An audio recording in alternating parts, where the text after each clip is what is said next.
Kwa majina kamili naitwa Heshima Marie Kentia, wengi mmenijua kama Queen Keke.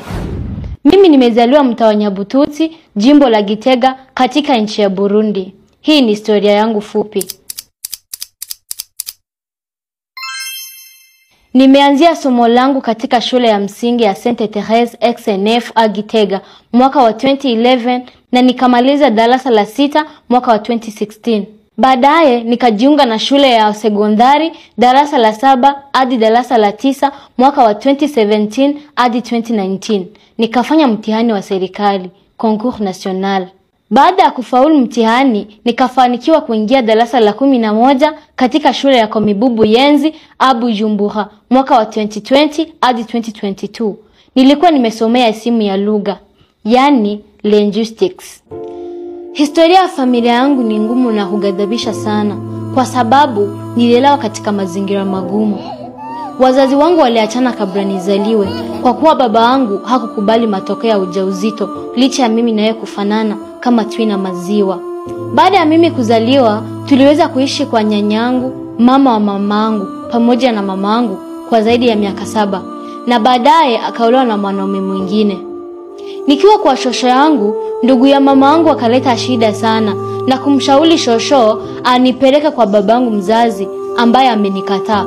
Kwa kuwa anasema nikiendelea kuishi na wao nitaingia katika legacy ya familia, na hakuwa nataka hivyo.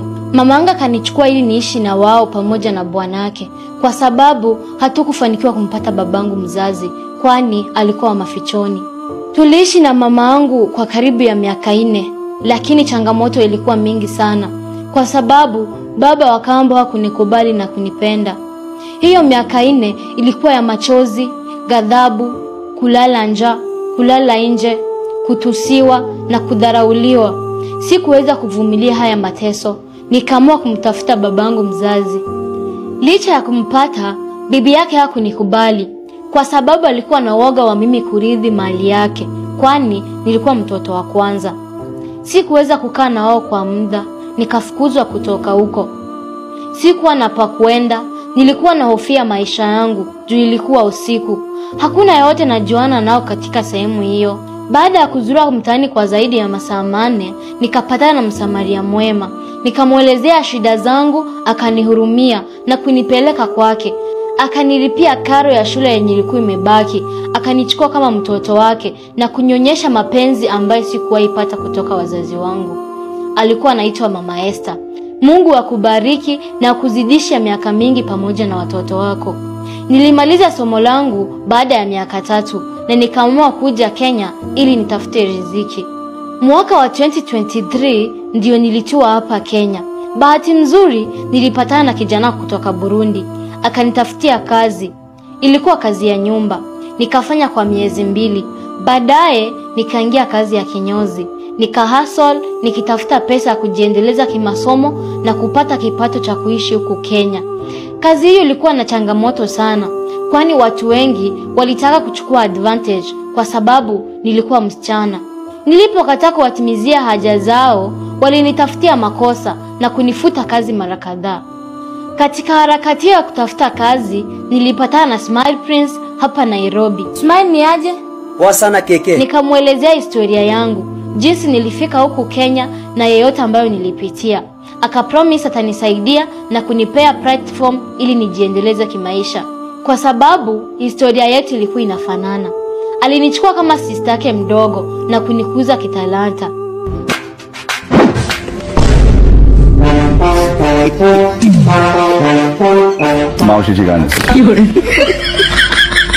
Baada ya mimi kufanya video moja na yeye, video ilisambaa kote, watu wakaanza kupenda kazi zangu, wengi wakisema mimi ni dada yake juu ya vile tunafanana. Akanifungulia account ya TikTok, nikaanza kufanya comedy. Nikapata followers wengi kwa muda kidogo. Akaniconnect na clients, nikapata kazi ya advertisements. Maisha yangu ilianza kubadilika polepole.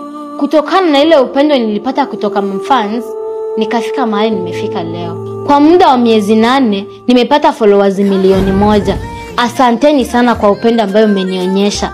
Wengi wenu mlinipenda jinsi nilivyo. Hamkuwa mnajua nilikotoka, kabila yangu, but asanteni sana kwa kunikubali. Najua ni vigumu sana kwa wengi wetu ambao tumezaliwa kwa matatizo. tuliolelewa na mzazi mmoja, tuliokosa upendo wa wazazi kwa sababu ya kutoelewana kwao. Na wakumbusha ya kwamba Mungu ako na mawazo mema juu ya maisha yetu. Usijichukie, usijidharau, usikufe moyo, kwa sababu ukijiamini na kutia bidii, Mungu atabadilisha historia yako na utakuwa mkombozi wa familia yako. Wengi wetu hatujui wazazi wetu. Hatukupata upendo unayostahili kutoka kwa wazazi. Trauma ya childhood inatuandama. Haswa girl child, hatuna wa kutushikilia mkono.